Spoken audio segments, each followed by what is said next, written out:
October 20th, 1968. Skorpios Island, Greece.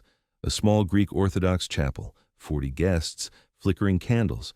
Jacqueline Bouvier Kennedy, America's widowed queen, the woman who had walked behind her husband's casket with heartbreaking dignity, stood beside a man 23 years her senior.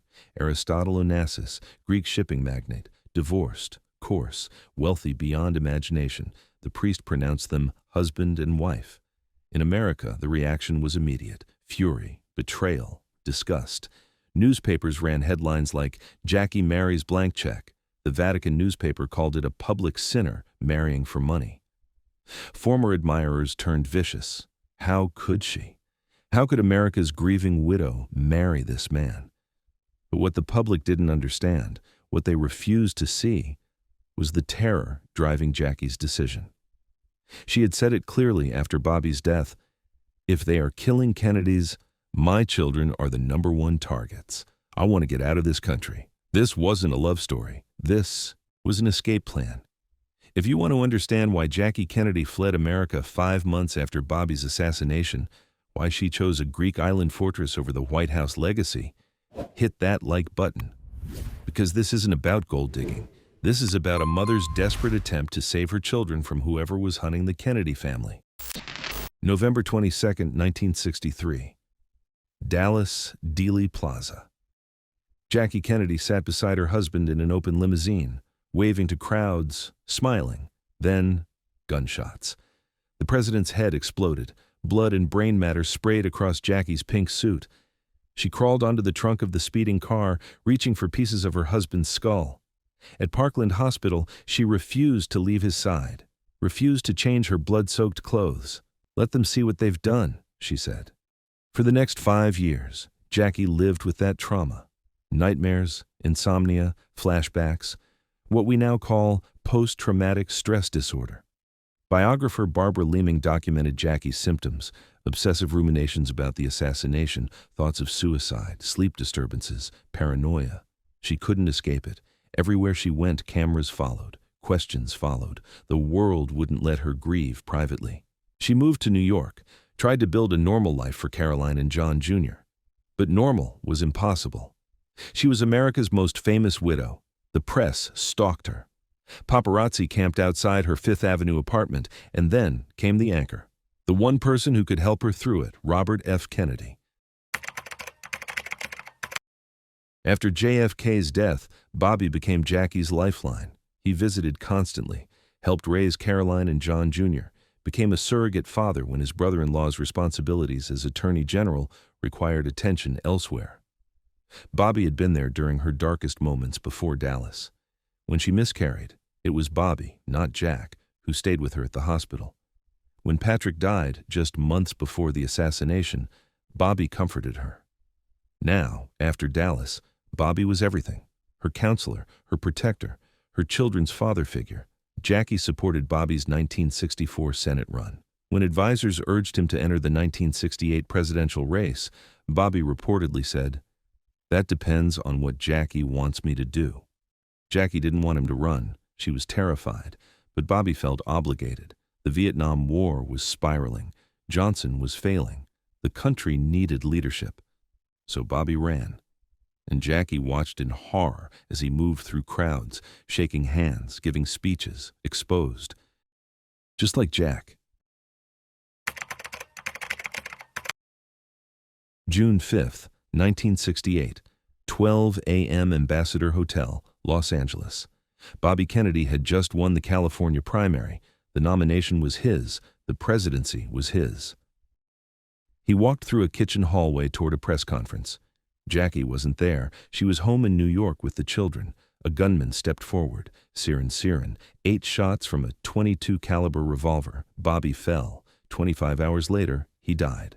Jackie flew to Los Angeles. She walked into the hospital room, saw Bobby's body, and something inside her shattered.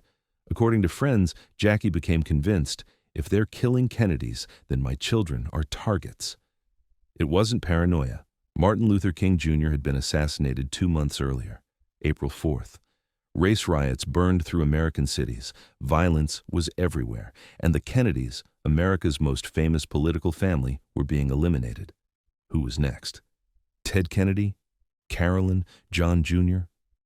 Jackie couldn't risk it. She had to get out of America, out of the spotlight, out of the kill zone. She needed protection, real protection, not Secret Service agents who had failed Jack, not political handlers who had failed Bobby.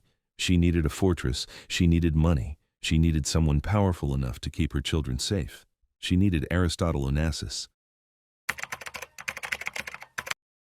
Aristotle Onassis was one of the world's richest men. Greek shipping magnate, owner of Olympic Airways, controller of a fleet of tankers, net worth hundreds of millions. But he was also crude, divorced. His reputation in America was questionable. He'd pled guilty to shady shipping deals in 1955. He was 62 years old. Some sources said 68.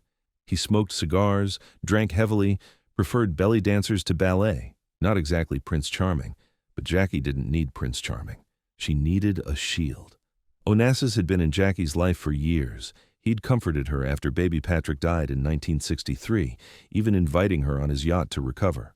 JFK had been skeptical, but allowed it. Now, after Bobby's death, Onassis offered something no one else could: escape. His private island, Skorpios, in the Ionian Sea. His 325-foot yacht, the Christina. His homes in Paris, Athens, New York. His wealth could buy privacy, security, distance. And Jackie accepted. Was it love? No. Biographer Barbara Leaming documented that Jackie was suffering from PTSD that flared up after Bobby's assassination. She wasn't thinking about romance. She was thinking about survival. After Onassis died in 1975, Jackie's statement was carefully worded. Aristotle Onassis rescued me at a moment when my life was engulfed with shadows. Rescued. Not loved. Rescued. October 20th, 1968, less than 5 months after Bobby's death. The wedding took place on Skorpios. 40 guests. Caroline and John Jr. held candles during the ceremony. Jackie's sister Lee Radziwill was matron of honor, though she was reportedly furious, having previously dated Onassis herself. As a result of the marriage, Jackie lost her Secret Service protection, a privilege entitled to widows of U.S. presidents. Think about that. She gave up federal protection to marry Onassis. Why? Because she believed Onassis's private security was better, more loyal, more effective. The prenuptial agreement was legendary. Reports varied, but sources suggested Onassis settled millions on Jackie immediately, with additional monthly allowances and inheritance provisions. Critics called her a gold digger. Onassis's daughter Christina and son Alexander referred to Jackie as the gold digger from the start. But was it about money, or was it about buying safety? America was brutal. The press crucified her. They coined a new nickname, Jackie O. Headlines screamed betrayal. How could she abandon America? How could she marry this man? The Vatican newspaper condemned her as a public sinner. Catholic groups debated whether she should be excommunicated, though Cardinal Cushing dismissed it as nonsense. Former admirers turned vicious. She'd been their princess, their symbol of grace through grief. And now she'd married a divorced Greek billionaire on a private island. But Jackie didn't care. She told friends she was done being America's grieving widow, done standing on pedestals, done playing the role assigned to her. As one source noted, marrying Onassis was one sure way to topple herself from that pedestal. She wanted privacy, she wanted safety, and she wanted to raise her children away from whoever was killing Kennedys. The marriage was difficult. Onassis preferred bouzouki music and Greek businessmen. Jackie loved ballet and literature. They lived separate lives. Paparazzi never stopped. The privacy she'd hoped for never materialized. Onassis allegedly resumed his relationship with opera singer Maria Callas. Rumors of affairs filled tabloids. After his son Alexander died in 1973, Onassis was never the same. He reportedly called Jackie the witch and claimed JFK's death had cursed her. When Onassis died in 1975, reports leaked he'd been planning to divorce Jackie. Christina fought her over the estate, though they eventually settled. Were they ever in love? Probably not. Jackie made a strategic decision. Onassis provided security and escape. That was the deal. Did Jackie flee America fearing for her children's lives? Yes. Her words after Bobby's death were explicit. If they are killing Kennedys, my children are the #1 targets. She believed someone was systematically eliminating the Kennedy family. Jack? Bobby? Who was next? The marriage gave her distance from America, financial independence and security money could buy. Was it perfect? No. The marriage was unhappy. Paparazzi never stopped. America never forgave her. But Caroline and John Jr. survived. They grew up. They lived. And maybe that's all Jackie cared about. After Onassis died, Jackie returned to New York. She worked as a book editor, first at Viking Press, then at Doubleday. She built a life on her own terms.